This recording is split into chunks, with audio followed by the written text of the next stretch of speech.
Today we want to worship the Lord. We want to lift our praises to Him because we know that we can trust in Him through every season. So let's sing this song.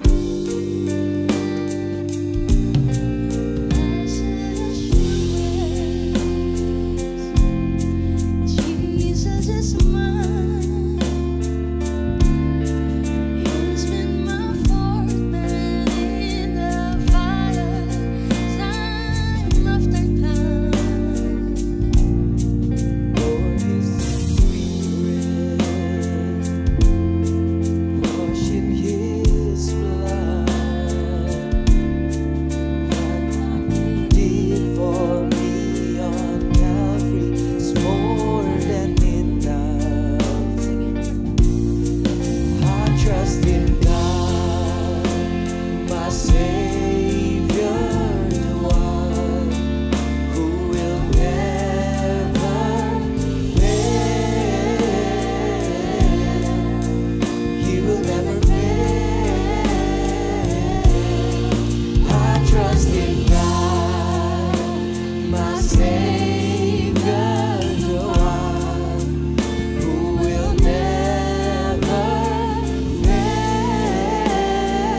Kita bersatu dalam doa. Terima kasih Bapa, terima kasih Yesus.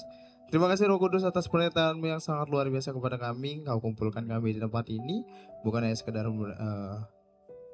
datang ke gereja, melainkan mendengarkan apa yang Tuhan ingin sampaikan kepada pribadi kami yang ada di sini ya Tuhan. Biarlah kami diberikan ketenangan dan kefokusan untuk mendengarkan firman-Mu ya Bapa. Terima kasih, terpujilah nama Tuhan kekal sampai selama-lamanya. Amin. Shalom teman-teman semuanya. Oke. Di bulan ini kita bahas apa? Ada yang masih ingat? Self control. Oke, di minggu ini dikasih tema lust and greed. Oke, teman-teman. Jadi nafsu dan keserakan. Oke, teman-teman. Tahu nggak sih guys? Dunia ini sedang menggiring kita. Tahu menggiring nggak?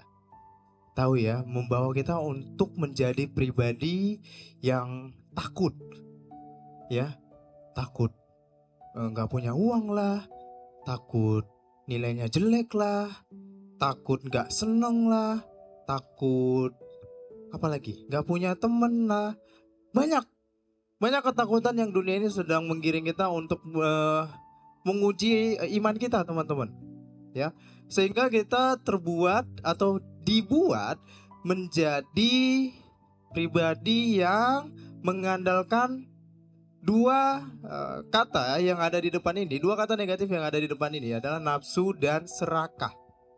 Ya, coba nanti kita cek dulu dalam diri kita. Apakah kita sudah terjebak di dalam nafsu dan keserakahan atau masih di pintu gerbangnya nih? Gitu.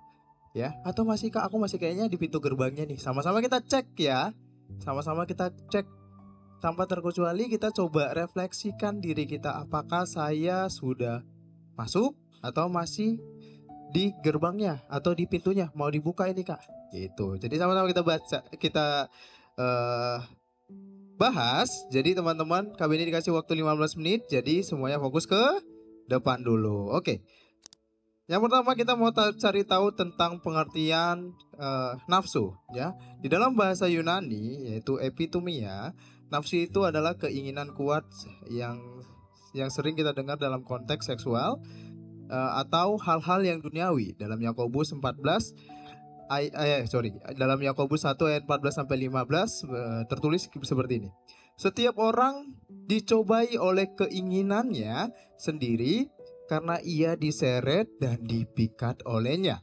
Dan apabila keinginan itu telah dibuai, ia melahirkan dosa. Dan apabila dosa itu sudah matang, ia melahirkan maut. Jadi seringkali kita mendengar kata nafsu ini itu dalam konteks seksual atau dalam konteks kepuasan, teman-teman. Ya, sering kita dengarkan dengan kata dopamin atau kepuasan atau kesenangan yang kita dapatkan ya teman-teman dari apapun itu yang mungkin kedepannya menjadikan kita pribadi yang negatif teman-teman. Mungkin diantara kita pengen banget mencari kesenangan di luar atau kesenangan yang secara instan ya, kesenangannya secara instan. Aduh aku lagi galau banget misalnya, atau aduh aku lagi apa namanya, lagi kesepian gitu. Aku kesepian, apa yang harus aku lakukan ya gitu. Nah itu biasanya itu kita sering digodai dalam konteks hal itu ya teman-teman. Jadi kita mau cari tahu dulu apa sih ciri-ciri atau karakteristik dari kenapsuan ini. Yang pertama yaitu cepat memikat dan lambat-lambat menghancurkan. Jadi sama seperti yang tadi, pertama-tama sih bikin seneng, happy, tapi lama-lama menghancurkan kita. Ya, di awal tadi bilangnya, misalnya teman-teman kalau tidak menonton ini saya nggak senang. Kalau tidak bermain game, saya jadi lemes atau saya jadi nggak happy. Kalau saya nggak, apalagi konteksnya kalau teman-teman nggak happy itu apa kira-kira? Yang membuat teman-teman gak happy atau yang membuat teman-teman jadi happy-nya cepet itu apa? Makan. Kalau apa? dibeliin coklat. Oke, terus non meeting. Banyak ya yang membuat teman-teman menjadi eh, kepuasannya atau happy-nya itu meningkat secara drastis dengan cara yang cepat ya gitu kita bilang. Nah, banyak hal. Salah satu contohnya juga kalau pemain bola itu ada namanya doping teman-teman. Kalau dia mau kuat, mau dia larinya cepet, dia itu menggunakan obat-obat terlarang. Ya, kurang puas juga dia menggunakan obat juga biar nggak capek. Sama seperti binaragawan, atlet. Ya, itulah, gitu kan? Dia pengen membesarkan otot misalnya gitu. Dia suntik kiri lengan kiri, dia suntik lengan kanan dan lain sebagainya. Kurang gede juga, dia suntik lagi, dia suntik lagi. Memang sih dilihat orang, wah keren banget nih orang, berototnya ototnya besar banget dan lain sebagainya. Tapi percayalah teman-teman, itu lama-lama akan menghancurkan tubuhnya. Ya. Begitu kita yang ada di sini juga. Ya. Kita mencari segala sesuatu yang dimana segala sesuatu itu yang membuat kita menjadi happy-nya terlalu cepat. Ya, tadi yang bilang kalau saya tidak main handphone, kalau saya tidak menonton ini, saya akan nggak nggak happy. Tapi kalau saya nonton ini tiba-tiba happy kak. Nah itu yang membuat kita harus cross check lagi teman-teman. Kenapa saya bisa ya kalau nggak nonton ini saya nggak happy? Bisa ya kalau saya nggak main game atau buka Instagram saya nggak happy? Kenapa? Itu pertanyaannya yang harus teman-teman tanyakan di dalam diri sendiri. Yang kedua itu nafsu tidak pernah puas teman-teman karakteristiknya. Ya, tidak pernah puas. Jadi yang kayak tadi yang kayak tadi Kak Beni bilang, dia akan mencari lagi kepuasannya secara instan atau dengan cara cepat. Ya. Yang ketiga itu bisa menyerang siapa saja. Mau teman-teman hari Minggu ke gereja, mau teman-teman nyembah, angkat tangan dan lain sebagainya. Nafsu ini akan menyerang teman-teman juga. Ini akan menggoda teman-teman juga kalau teman-teman itu nggak punya dasar yang kuat. Ya, bisa menyerang siapa aja, bahkan Daud teman-teman. Tapi nanti kita bahas tentang Daud.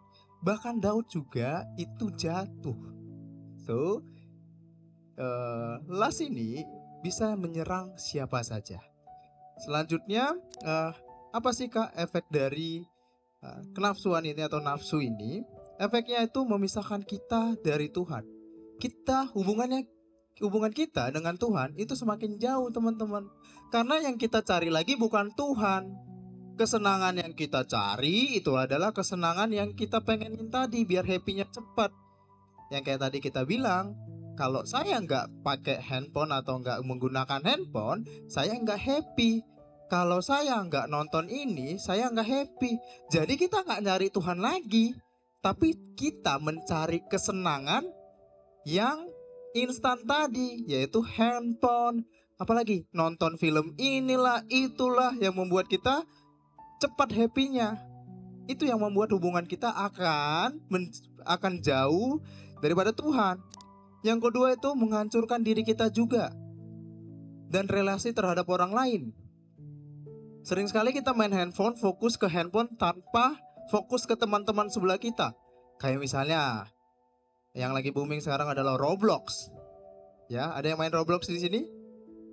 Wow, banyak juga ya. Ya, oke, Kak Beni nggak tahu.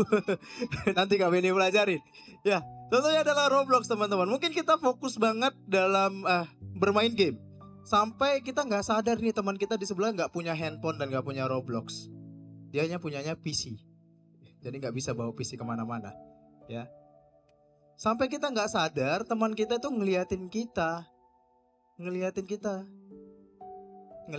main, ngeliatin kita asik sendiri. Dia cuman ngeliatin kita nggak peka, nggak sadar akan kita ternyata punya teman nih di sebelah kita, gitu.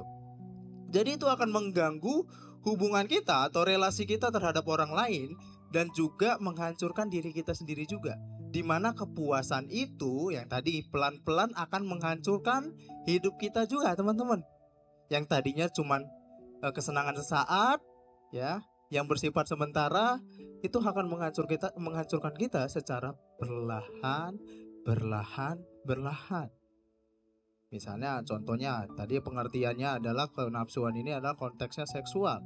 Kalau mungkin di antara kita yang menonton hal-hal negatif, ya, keseringan sampai efeknya kecanduan, itu yang membuat kita otaknya rusak lah, gak fokus dan lain sebagainya. Memang sih kepuasannya sesaat, happy, aku senang nonton film ini misalnya gitu. Itu yang akan lama-kelamaan menghancurkan kita.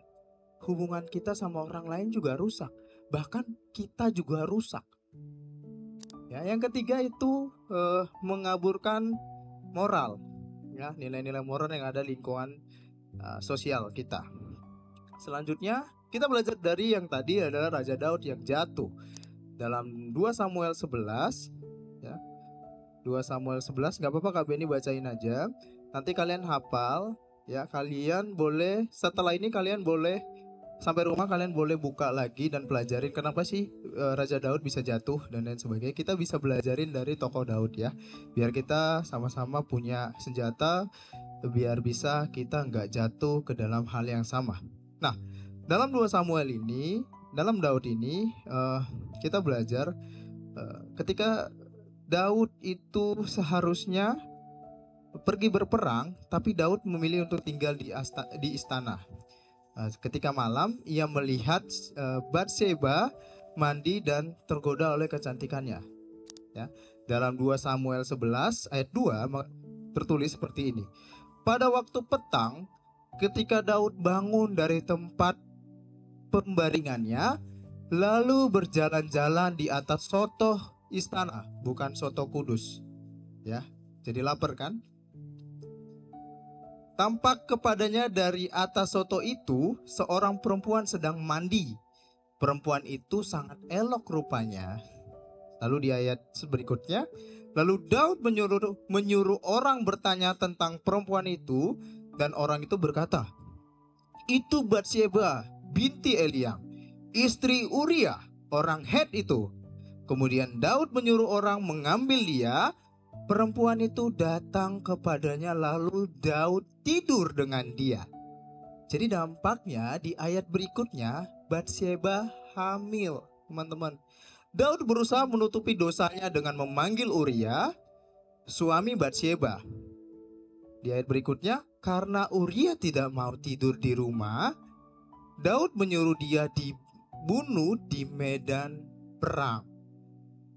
Daud kemudian mengambil Batseba menjadi istrinya. Ya. Dan kita belajar kalau nafsu Daud yang tidak dikontrol, ya, berawal dari apa? Dia melihat. Lalu dia menginginkan. Kita belajar dari ayat ini. Dia mengambil dan dia menutupi. Teman-teman. Nah, dalam 2 Samuel 11 ayat 27 berkata seperti ini. Tetapi hal yang telah dilakukan Daud itu adalah jahat di mata Tuhan.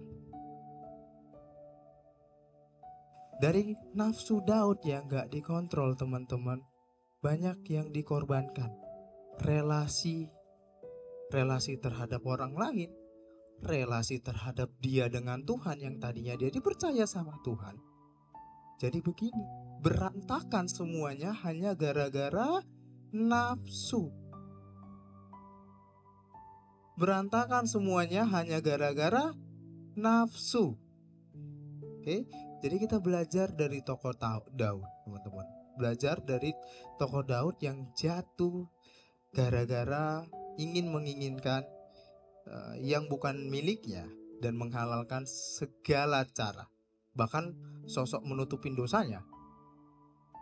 Tapi firman Tuhan berkata tadi di dalam 2 Samuel 11 ayat 27 tadi, yang dilakukan Daud itu jahat di mata Tuhan. Orang lain gak ngelihat tapi Tuhan ngelihat. Selanjutnya kita belajar dari keserakahan, teman-teman. Apa sih itu serakah? Apa itu keserakahan? Ya.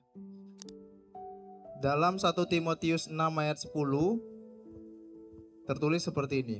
Karena akar segala kejahatan ialah cinta uang, sebab oleh memburu uanglah beberapa orang telah menyimpang dari iman dan menyiksa dirinya dengan berbagai duka.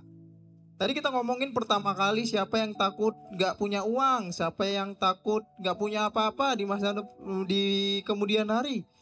Guys, dunia lagi menggiring kita, yang tadi Kak Benny bilang, menggiring kita untuk menjadi pribadi yang memiliki ketakutan atau mempunyai ketakutan apalagi terhadap keuangan, teman-teman. Aku takut miskin, aku takut besok gak makan, aku takut. Menggiringnya di ketakutan terus-terusan, teman-teman. Sehingga iman teman-teman juga diuji dalam hal ini. Iman teman-teman juga diuji. Ya. Pengertian keserakahan itu adalah keinginan memperoleh lebih tanpa pernah puas. Jadi ketika teman-teman ketika teman-teman menginginkan A, udah dapat A, aduh kurang puas ternyata. Aku pengen B, udah dapat B, kurang puas juga, aku pengen C. Tapi nggak sampai ke C, masih B doang. Aku nggak mau tahu, pokoknya aku pengen C. Kurang puas juga dia, teman-teman. Itulah pengertian dari keserakahan. Apa sih ciri-cirinya, Kak Ben? Ciri-cirinya adalah seperti minum air laut, teman-teman. Ketika kita minum air laut itu nggak akan pernah puas. Itu akan terus-terusan haus. Ya, lalu berakar iri hati. Jadi ketika kita nggak pernah puas apa yang kita miliki, itu akan menjadi akar iri hati dalam diri kita. Kita nggak puas, orang lain punya C, kita pengen banget ini buat punya C. Orang lain punya D, kita pengen banget ini punya D. Kita pengen apa yang orang lain punya, yang seakan-akan kita sebenarnya belum sampai ke situ, tapi kita pengen banget. Sehingga muncullah pikiran negatif, bagaimana caranya saya untuk mendapatkan segala sesuatu itu, pokoknya keinginan saya harus tercapai. Itu salah satu cirinya. Yang terakhir, demi lebih rela berbohong dan mengorbankan orang lain. Jadi sama seperti yang tadi Kak Benny bilang, menghalalkan segala cara demi mendapatkan segala sesuatunya dengan cepat. Ya, efeknya apa sih Kak Ben dalam keserakahan ini? Ya, punya efek pastinya. Tadi nafsu itu juga punya efek, keserakahan juga punya efek, teman-teman. Efek yang pertama itu relasi kita juga menjadi rusak. Relasi kita juga menjadi rusak terhadap teman kita, terhadap orang tua kita, bahkan terhadap Tuhan. Yang dimana kita melihat dunia ini menjadi persaingan. Dia dapat ranking 1. Oke, aku juga harus dapat ranking 1. Dia punya mobil. Oke, saya harus punya mobil juga.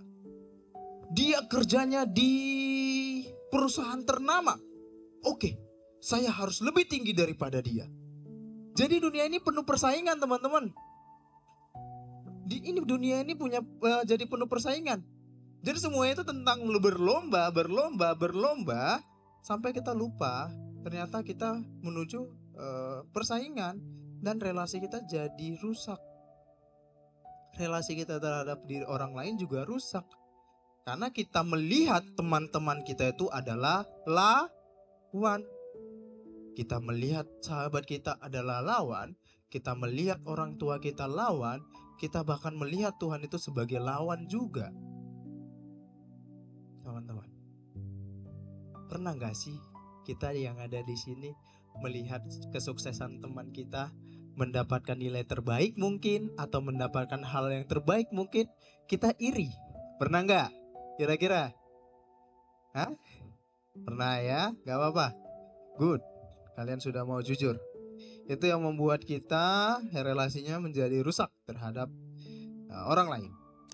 Lalu jiwa kita semakin lelah, teman-teman. Kita akan stres, mikirin bagaimana caranya supaya saya bisa mengalahkan si A. Besoknya lagi mikirin bagaimana saya caranya bisa mengalahkan si B. Besoknya lagi mikirin bagaimana caranya saya bisa mengalahkan si C. Mikirin terus biar apa? Biar dia bisa menang.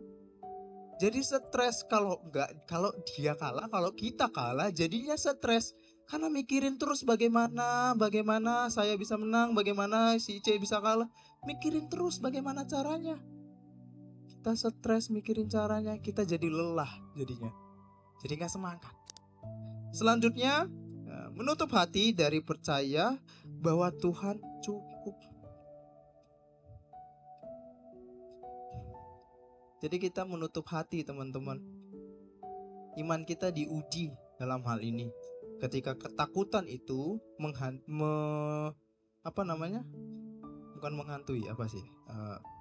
menguasai kita. Ketika ketakutan itu menguasai kita, iman kita juga diuji. Kita akan meragukan tentang keimanan kita. Kita akan meragukan Tuhan itu ada nggak sih? Tuhan itu menjawab doaku nggak sih? Kita akan meragukan itu, teman-teman. Itu efeknya dari keserakahan. Jadinya kita datang terus ke Tuhan hanya untuk minta supaya kita diberikan yang terbaik dari teman-teman kita. Itu efeknya. Selanjutnya kita belajar dari Esau. Ya teman-teman, dalam Kejadian 25 ayat 29 sampai 34. Ya. Ayat 29 sampai 34. KB ini bacain aja. Oke. Pada suatu kali Yakub sedang memasak sesuatu, lalu datanglah Esau dengan lelah dari padang. Kata Esau kepada Yakub, berikanlah kiranya aku menghirup sedikit dari yang merah-merah itu, karena aku lelah. Itulah sebabnya namanya disebut Edom. Terlebih kata Yakub, juallah dahulu kepadaku hak kesulunganmu. Sahut Esau, sebentar lagi aku akan mati, apa gunanya bagiku hak kesulungan itu? Kata Yakub, bersumpahlah dahulu kepadaku. Maka bersumpahlah ia kepada Yakub dan menjual hak kesulungannya kepadanya. Lalu Yakub memberikan roti dan masakan kacang merah itu kepada Esau. Lalu makan dan minum, lalu berdiri dan pergi. Jadi Esau memandang ringan hak kesulungannya, teman-teman. Esau itu anak sulung dari Ishak, teman-teman. Ya, secara budaya ia berhak atas warisan dan berkat rohani sebagai anak sulung. Tapi karena ia lapar dan lelah, ia mengabaikan hal kerohanian itu demi makanan sementara. Ini menunjukkan kalau pilihan yang salah karena lebih mementingkan kepuasan sesaat dibandingkan nilai kekekalan. Jadi kita pelajarin dari jatuhnya Esau yaitu impulsif, ya. Impulsif yang tak bisa menunda kepuasan kita. Lalu harga yang harus dibayar oleh Esau adalah kehilangan hak kesulungannya selamanya. Kita belajar dari jatuhnya Esau juga, teman-teman, di mana impulsivitas bisa merusak semuanya. Kita nggak mikir dulu ke depannya, kita nggak lihat dulu apa yang terjadi ke depannya, tapi sudah bertindak dan memutuskan segala sesuatu begitu cepat. Ya, jadi jangan menukar keabadian atau kekekalan demi kepuasan sementara. Kita cek, apakah ini hanya kepuasan sementara kalau saya makan ini? Gitu. Kita cek terus-terusan. Lalu selanjutnya kita ringkas sebentar dalam hal lust and greed ini, yaitu dalam aspek fokus, ya, lust itu lebih ke emosi dan tubuh, teman-teman. Kalau greed itu lebih materi dan kekuasaan. Lalu sumbernya, kalau lust itu ketertarikan fisik atau emosi. Lalu kalau greed itu keinginan untuk memiliki. Dan akar dosa dari lust adalah tidak puas pada Tuhan.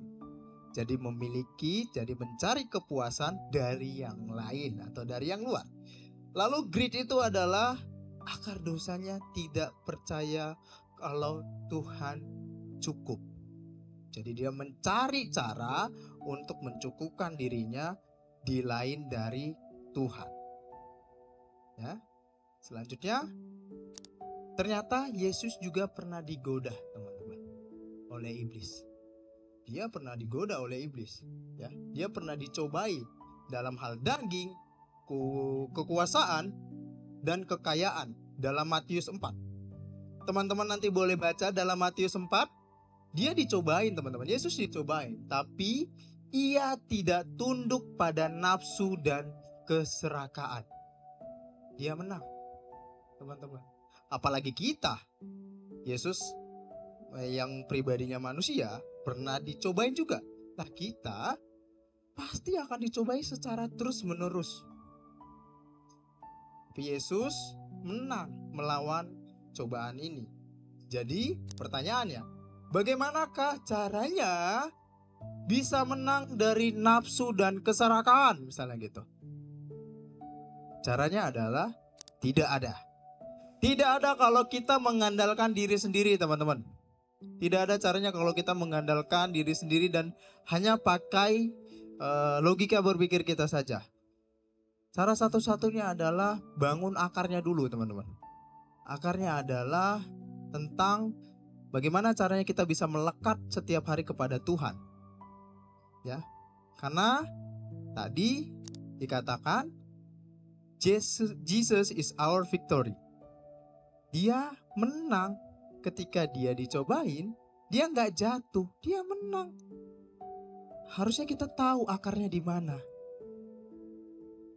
Harusnya kita udah tahu, aku bisa Kak.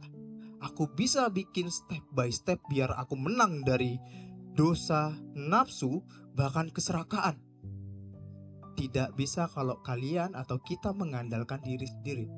Tapi kita coba cek yang sudah menang, yaitu Yesus sudah menang. Kita pelajarin, kita dekat, kita harus tahu akarnya di mana agar kita juga sama menangnya. Gitu. Kita baca sama-sama, ini buka Alkitabnya teman-teman. Dalam Amsal 25 ayat 28. Oke, kita sama-sama baca ya. Dari Amsal 25 ayat 28. 1, 2, 3. Bagaikan kota yang roboh. Oh, beda ya. Beda ya, nggak sama itu. Ayo sama-sama kita baca 1, 2, 3.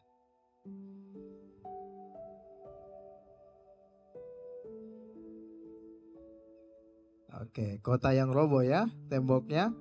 Demikian orang yang tidak mengendalikan dirinya juga. Nah, di sini tertulis kalau hidup kita tanpa memiliki penguasaan diri atau mengendalikan diri, itu akan hancur, teman-teman. Pasti akan hancur. Ya. Tapi kita harus cari tahu dulu apa landasan utama kita biar kita menang. Apa dasarnya supaya kita menang dari nafsu dan keserakaan ini. Kita nggak bisa mengandalkan pikiran dan mengandalkan diri kita sendiri. Kita perlu yang namanya Roh Kudus yang menjadi satu-satunya sumber kekuatan untuk menguasai diri kita. Jadi bikin komitmen setelah dari sini teman-teman untuk memberikan diri kita untuk dikendalikan penuh sama Roh Kudus. Karena dalam Galatia 5 ayat 22 sampai 23 yang mengatakan kalau buah roh juga adalah penguasaan diri. So, harus bangun dasarnya dulu teman-teman. Biar kita bisa menang. Sama seperti tadi Yesus juga dicobain dan dia menang. Jadi kita harus ikut pribadi Yesus juga. Itu aja dari KB ini. Nanti kita akan small group teman-teman. Sebelum kita small group, kita mau berdoa dulu ya. Mari kita bersatu dalam doa. Terima kasih Bapa, terima kasih Yesus, terima kasih Roh Kudus atas penyertaan-Mu yang sangat luar biasa kepada kami. Atas firman-Mu juga ya Tuhan, biarlah landasan kami bangun di dalam-Mu ya Bapa. Biarlah Roh Kudus yang membimbing kami dalam setiap langkah kami, agar kami tidak jatuh dalam kenafsuan dan keserakahan ya Bapa. Sebentar lagi kami akan small group ya Tuhan, biarlah small group ini kami awalan kami untuk bercerita terhadap teman-teman kami juga ya Bapa. Terima kasih, terpuja nama Tuhan kekal sampai selama-lamanya. Amin. Bagi saudara-saudara yang diberkati Impact Community Indonesia dan ingin memberikan persembahan atau donasi, dapat disalurkan ke rekening Bank Gereja Impact Community Indonesia dan Yayasan Tangan Pengharapan, serta QR Code BCA Mobile, GoPay, OVO, Dana, Shopee, dan link aja. Ibadah Impact Community Indonesia menjadi 5 sesi. Ibadah jam 8 pagi, jam 10, jam 12 siang, jam 3 sore, dan jam 5 sore. Seluruh ibadah berlangsung on-site di Mall of Indonesia, lantai P3, Kelapa Gading, Jakarta Utara. Bagi jemaat yang ingin mengikuti secara online, ibadah live streaming dapat diikuti pada pukul 10 pagi waktu Indonesia Barat di YouTube Impact Community Indonesia. Mari bersama-sama untuk datang dan mengikuti 60-minute worship secara on-site setiap Rabu malam pukul 19.30 waktu Indonesia Barat, langsung di Gereja Impact Community Indonesia, Mall of Indonesia lantai P3.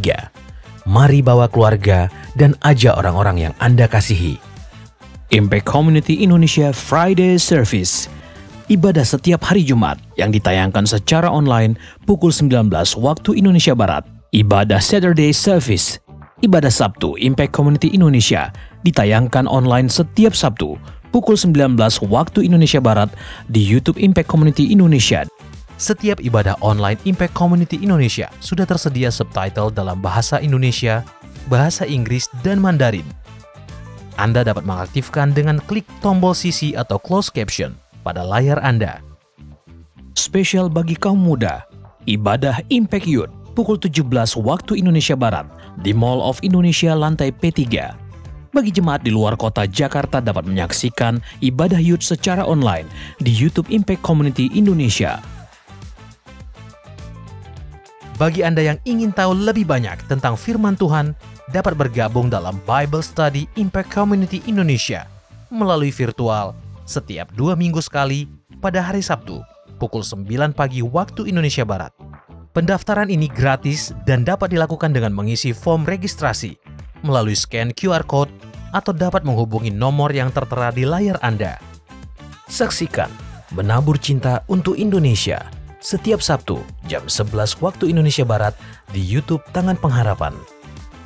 Ikuti Daily Devotion setiap hari Senin sampai dengan Jumat jam 6 pagi waktu Indonesia Barat di YouTube Hani Kristianus, serta pukul 7 pagi waktu Indonesia Barat di YouTube Yohanes Kristianus.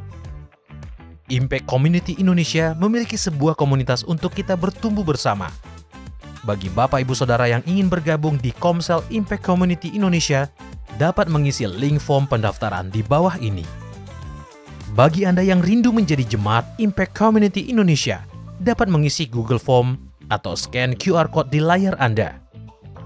Saudara dapat mengirimkan permohonan pelayanan doa dan konseling, atau jika Anda memiliki doa yang terjawab, serta kesaksian atas jawaban doa Anda, melalui Google Form, WhatsApp, atau email impactcommunity.id@gmail.com. Bagi Anda yang rindu untuk dibaptis, Anda dapat mendaftarkan diri Anda dengan scan QR Code yang ada di layar kaca, atau menghubungi kami di 0811 9777 745. Tangan Pengharapan memproduksi merchandise Positive by YTP dan batik Tangan Pengharapan untuk menolong pendidikan anak-anak pedalaman Indonesia. Pembelian dapat dilakukan di online store Tangan Pengharapan, di Tokopedia, Shopee, dan WhatsApp merchandise Tangan Pengharapan di 0813 1100 5568. Temukan dan ikuti media sosial kami di YouTube dan Instagram Impact Community Indonesia.